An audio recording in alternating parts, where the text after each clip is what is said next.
ပြောသူဤအနီး၌ရှိသောအရာအဲ့ဒါနာသူဤအနီး၌ရှိသောအရာဟိုဟာ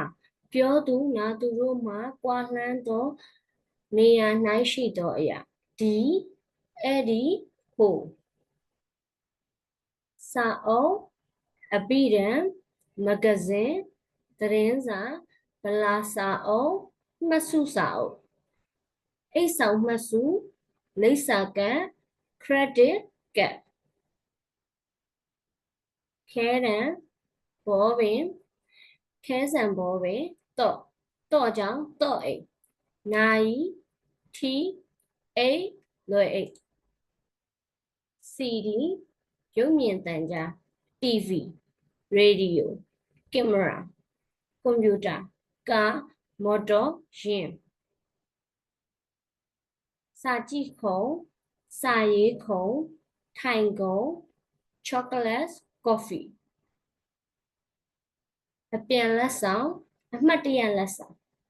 အင်္ဂလိပ်စာဂျပန်စာစာဘာသာဘာဘယ်ဟာအဲ့ဒီလိုဟိုအာနာသောချီတုံချတုံဖြစ်သော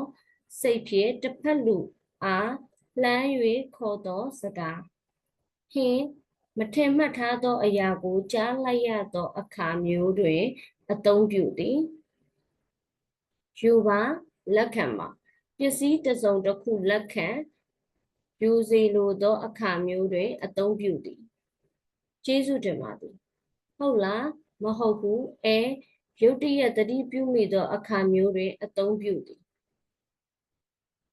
အခုချိန်ကစပြီးအကူအညီရယူပြရစီ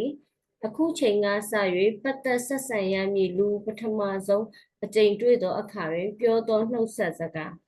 ကျမဘက်ကလည်းရင်းရင်းနှီးနှီးရှိကျင်ပါတယ်ကိုပြန်၍တုတ်ပြန်ခြင်း